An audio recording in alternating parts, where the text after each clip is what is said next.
Welcome, everybody. Excited to certainly be back home. Been a while.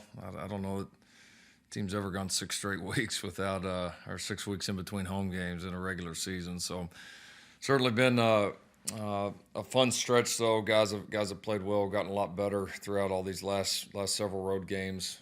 Certainly really excited to get back, play in front of our home fans. Hopefully they're excited to come watch this team play. Our guys are getting better quickly, and we've had a good start to the week here, and just excited about continuing our climb. So it's been a fun stretch, and excited to get to play some November ball here, which tends to be our favorite around here. So hopefully we can keep up the momentum, keep improving as a football team. We'll be excited to play Kansas coming in here at 2:30 Saturday. Just can't wait to get there. So I'm not going to go any longer. We'll let you guys jump into questions. Joe Bettner with the Norman Transcript, and then go to Ryan Aber. Hey, Lincoln, try to ask you this on Saturday, but I know with the experience that Perkins and Stevenson have, I know they've got that, but can you speak to the difficulty of those two dropping in the middle of the season and having, I guess, as big an impact as they had on Saturday night? Yeah, I mean, they're both guys that have some experience, and we've still been able to get them work, albeit most of it's been on scout teams up until this point, and so they've been continuing to get work, continuing to train. Not exactly like playing on a Saturday, but yeah, I mean, I think we had good plans for them both. Had limited roles in for both of them. Didn't try to do too much, especially with finding out, as late as we did and not having quite as much notice. And so I thought the plan was good, and I thought both those guys did a pretty good job. I mean, they both made some big plays. They certainly both made some mistakes too, which was to be expected. But they're guys that have played before, and you could certainly see that. Ryan Aber, the Oklahoman, and then Eric Bailey. Yeah, Lincoln, it seems like since being pulled there in the second quarter of the Texas game, Spencer's decision-making, especially as it relates to avoiding turnovers, has been so much better. Is that what you've seen? And just how much of a difference have you seen in his protecting the ball and not putting throws where the other team can get to him? Yeah, he's definitely improved. I think he's starting to learn more the difference between being aggressive, but also kind of doing it in a calculated way, learning to manage games a little bit better. When we can afford to take risks, when we cannot. I think he's certainly put more of a premium on that. I think seeing that we can make some explosive plays, and we don't have to hit the home run every single time. And so he's getting better. I think maturity, and I think some of it is, when you come back and play well in a game like he did that one at the end, certainly adds to the confidence and belief in what you're doing. And so yeah, I mean, he's growing, he's getting better. For him though, I mean, each week is still its own week. I mean, every week's new. Defenses are new, opponents new, matchups are new, game plan. There's always going to be some evolving things there. So it's getting better, but you don't ever get there. It's not like a destination. You learn from the experiences you have. You try to apply them as much as you can to the new experiences that come up, and the more you can do that successfully, the better you'll get. Appreciate it, Lincoln. Eric Bailey, Tulsa World, and then Jason Kersey. Hey, Lincoln, your defense ranked 17th in third down stops last season, and you're in the top 10 this year. What's been the biggest key to your team's success in that category under Coach Grinch? We've played pretty good team defense there. I think Coach Grinch has done a good job of, I think schematically, get into things that we can be very good at. Third downs can be one of those areas where you see teams do one of two things. Most teams have a pretty elaborate package, and then some teams kind of stay more towards home base, and we're somewhere in between, and we found a good little niche there that we were comfortable with. And then I think our guys have played great team defense in those situations. Certainly those third downs always start with how you play up front, whether it's, long yardage and being able to create pressure, or short yardage and being able to get penetration and make the run game difficult. We've been able to do that, and then we've matched that well on the back end. So no, it's certainly been a strength of the team last year, and here just past the midway point, it's so far been a strength of this team as well. Thanks, Lincoln. Jason Kersey, The Athletic, and then Bob Prisbillo. Lincoln, the penalty numbers for you guys were substantially down compared to the rest of the season. What caused you guys to get so much better so quickly in that area? Our guys we're just playing smarter. I think we're growing. We really try to emphasize how much winning football that we put on tape, and we really try to do a good job of illustrating to our guys and the difference, that the difference that makes in games. I mean, it's easy for everybody to say, well, you have a bunch of penalties, blah, blah, blah. It's not good. But the same token, if you're not aggressive, you're not going to beat anybody anyway. So it's much more difficult to find that fine line for a player than maybe what the casual fan would think. And I think our guys have gotten a better feel for it. I think we're understanding more and more how things are called, understanding when we, still being very physical and aggressive, but understanding the things that we absolutely can't have. And we've just avoided them. We have not had, we've had a few aggressive penalties here and there in the last few weeks. The thing I would say is we have really done a nice job of cutting down on the dumb penalties, and the ones that just really kill you, the mental mistakes. And so credit to our guys. I think it's just some of our evolution as a team right now. Let's go to Bob Prisbillo, Sooner Scoop, and then John Hoover. Yeah, Lincoln, when it comes to the suspended players, how tough was it to not let that become a big team distraction? You could see the fans were asking about it every single week. You said Friday night, the team erupted when they found out. How tough was that to try to balance it throughout the first half of the season? Oh, it was probably tougher for those individuals, than it was the rest of the team. I mean, not that the team didn't feel for them; they certainly did. But I mean, you got to move on, and those created, opportunities for other people, and nobody's gonna, we're not.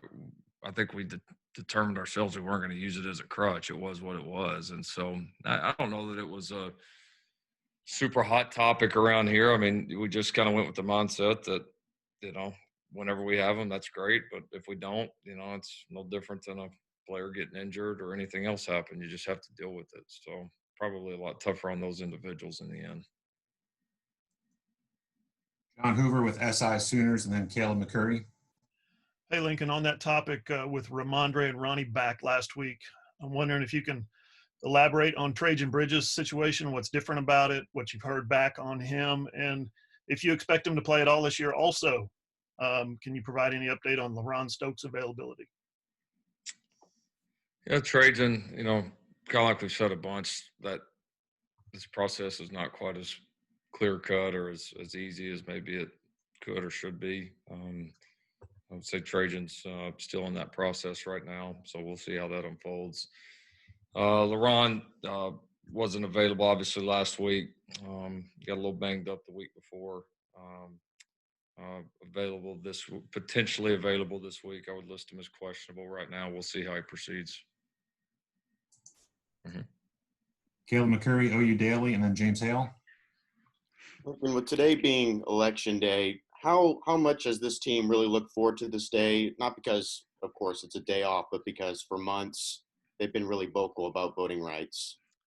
Very much so. A lot of our guys have already been able to vote even before today, which has been great. And we've got, I think, the majority of the remaining guys are getting it done today as well. And our guys have. It's an important day because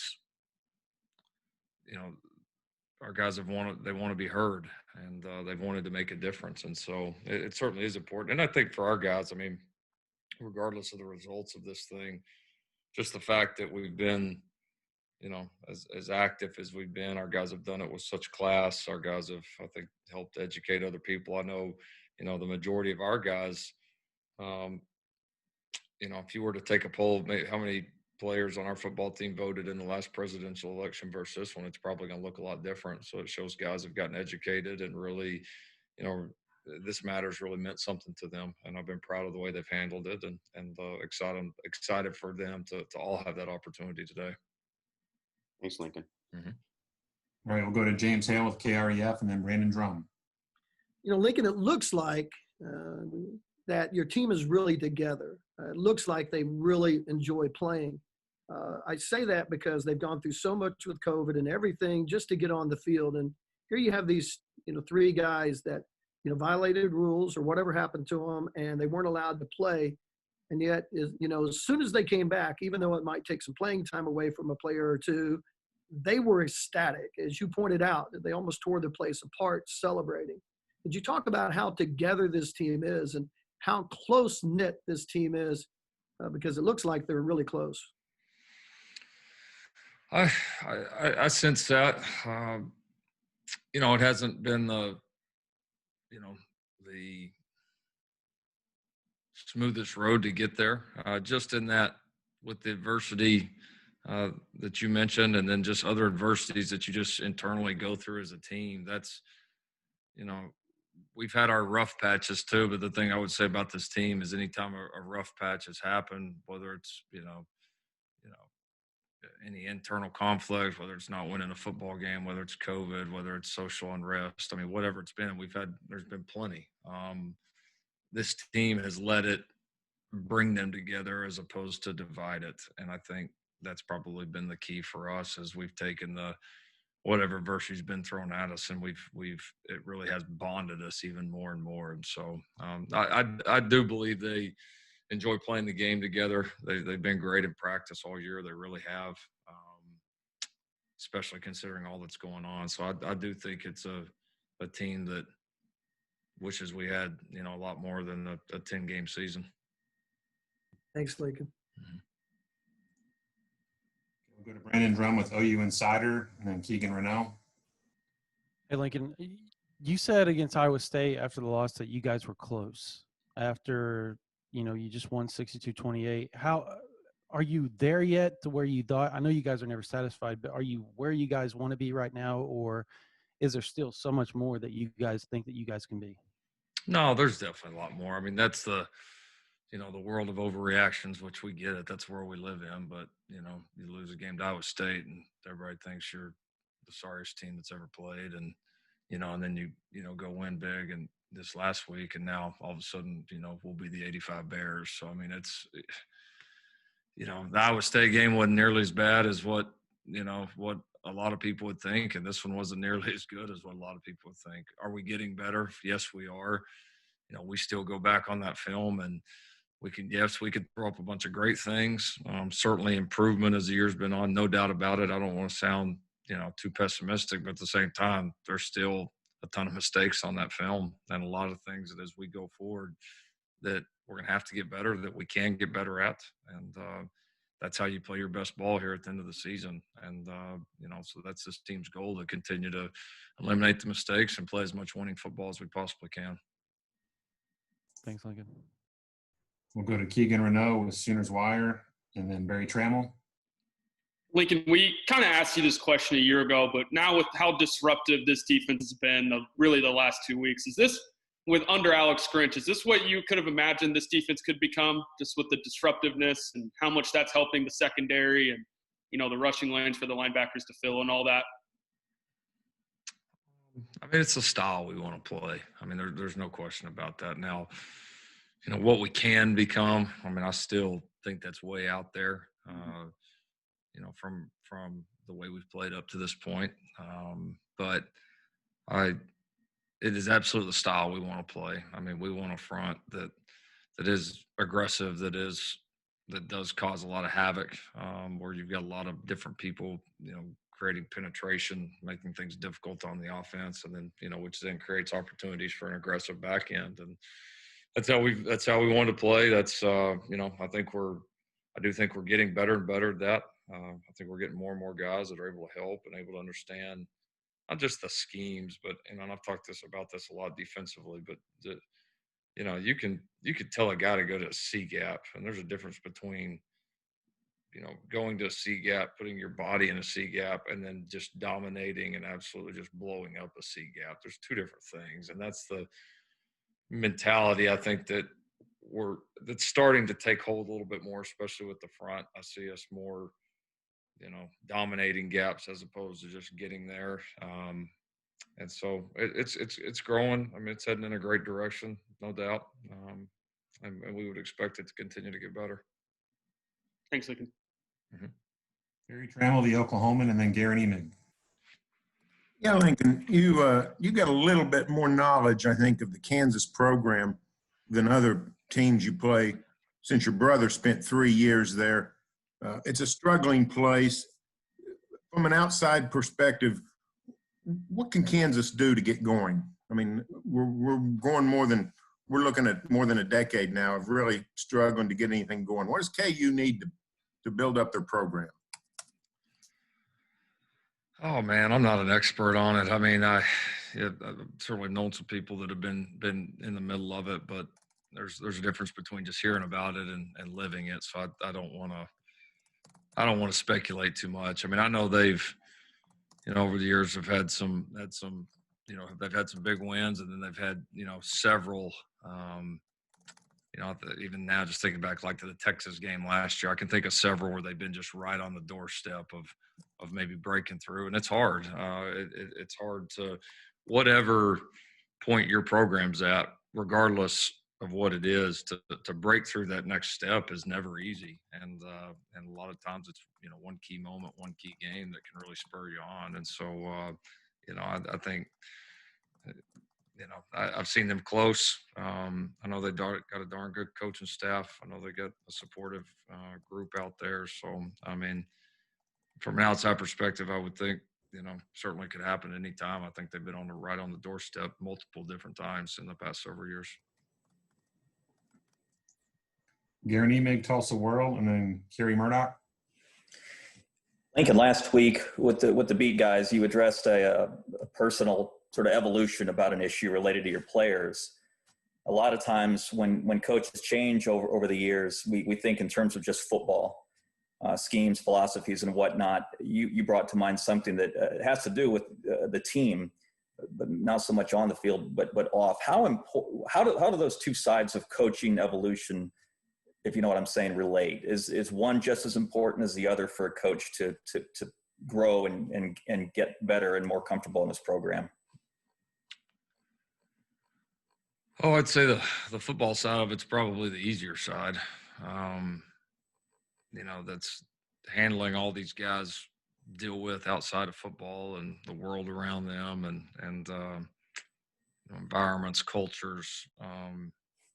It's not easy because you've got core values and things that you believe in that I think you've always got to stick to and be important, but you better not be too rigid, in my opinion, on in some areas because the world is changing and these guys, they don't just live up here. They've got a whole other part of their lives, and a lot of them coming from all kinds of different backgrounds. And so, yeah, I mean, we've tried to find that fine line here, of again, those absolute beliefs that we have and not straying from them, but not being too rigid that we can't adapt. And I guess in some ways almost parallels kind of how we feel about our, schematically the football game. I mean, kind of the same way, you got your core things you believe in, but you better be you better be willing to adapt. And, that was an example where, I was a little too slow to adapt, in my opinion.